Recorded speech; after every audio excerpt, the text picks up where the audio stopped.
Kartą mažoje trobelėje ant kalnelio gyveno senelis ir senelė.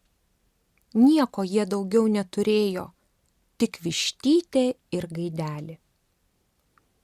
Vieną dieną gaidelis kapstė žemę kieme ir rado pupą.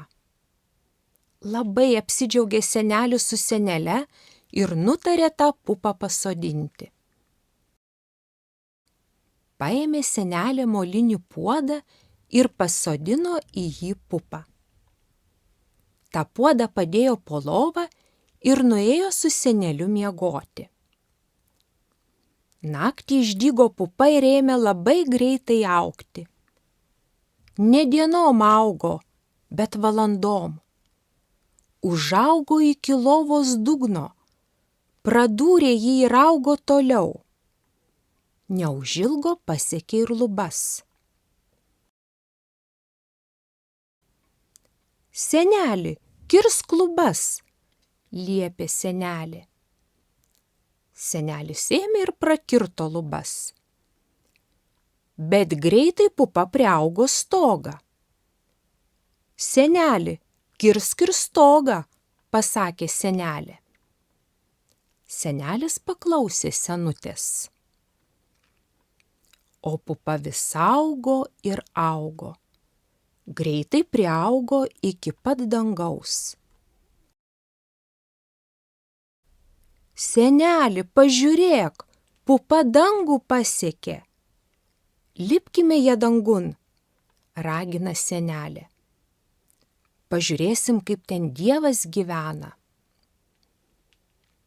Apsirėdė abu gražiausiai savo rūbais ir pradėjo kopti pupa aukštyn.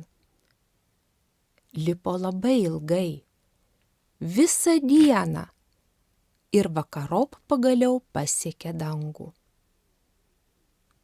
Kadangi jau temo, tai paprašė, kad Dievas leistų juos likti danguje nakvoti. Dievas sutiko.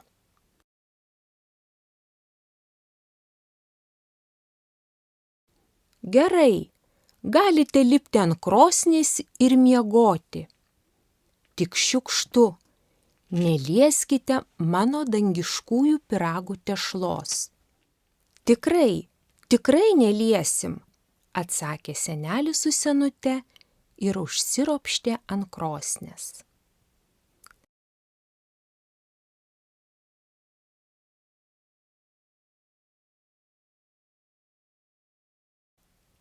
Pavargęs senelis greitai užsnūdo, o senelė vis vartosi ir vartosi nuo šono ant šono.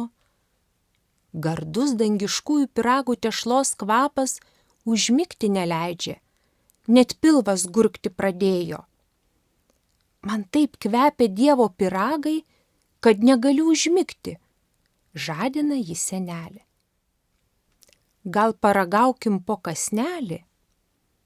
Neliesk, Dievas užpyks, išsigando senelis.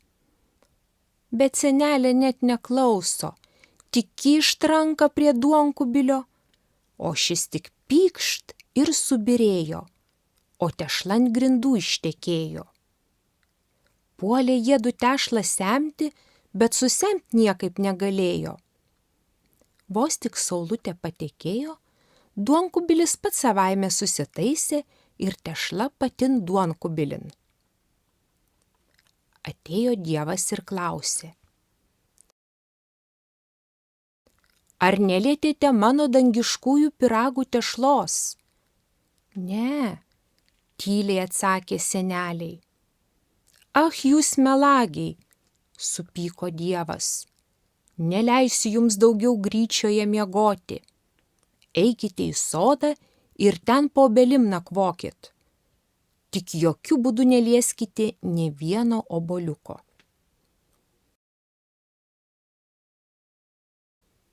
Senelė vėl pažadėjo nieko neliesti ir nuėjo į sodą. Bet argi senelė ištvers neparagavus, ar gardus dangiški obuoliukai.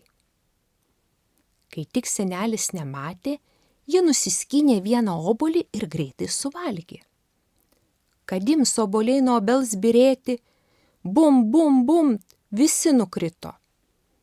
Nusigando senukai, nebežino, kas dabar bus, ką daryti.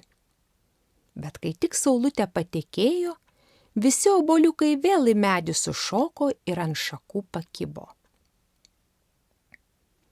Atėjo Dievas ir klausė: ar nelietėte mano obuoliukų? Ne, meluoja seneliai. Supyko Dievas ir jau norėjo juos išvaryti iš dangaus. Bet seneliai ėmė taip graudžiai verkti ir prašyti, žadėdami, kad daugiau niekada nieko gyvenime svetimo nelies, kad Dievas jų pagailėjo. Gerai, paliksiu jūs dar vieną naktį, bet turėsite nakvoti mano pastogėje. Tik šiukštu nelieskite mano dangiško vežimo. Senelis ir senelė pažadėjo dabar jau tikrai nieko neliesti ir nuėjo pastogę nakvoti. Dabar jau senelis užmigt negali. Taip jau jam norisi dangiškajame vežime nors pasėdėti. Seneli, seneli, jei dabar nepamėginsim, niekad nesužinosim, kaip dangiškas vežimas rieda. Seneliai dar net kalbos nebaigus, senelis jau vežime sėdi. Paskui ir senelė vežimam įsiropštė. Vos tik abu vežime įsitaisė, šis barkšt pabarkšt ir į smulkiausias detalės subyrėjo. Senukai raudodami detalės surinkti mėgino, bet nieko neišėjo. Vos tik pirmieji saulės spinduliai pasirodė, detalės visos į vietą sušoko ir vėl stovi vežimas kaip stovėjęs. Neužilgo atėjo Dievas ir klausė: o mano dangiškojo vežimo ar nelietėte? Ne, vienu balsu atsakė seneliai. Supyko Dievas ir išvarė juos iš dangaus. Ką bedarysi, reikia seneliams vėl į pupą ropštis ir žemyn kabarotis. Ilgai sunkiai pukšėdami lipo senukai, kol pagaliau ir namučius tolumoje užmatė.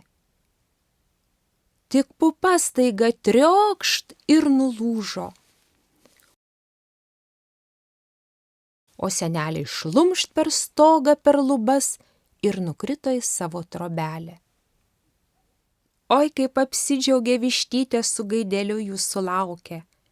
Iš to džiaugsmo gaidelis net skardžiai užgiedojo: kakariekų!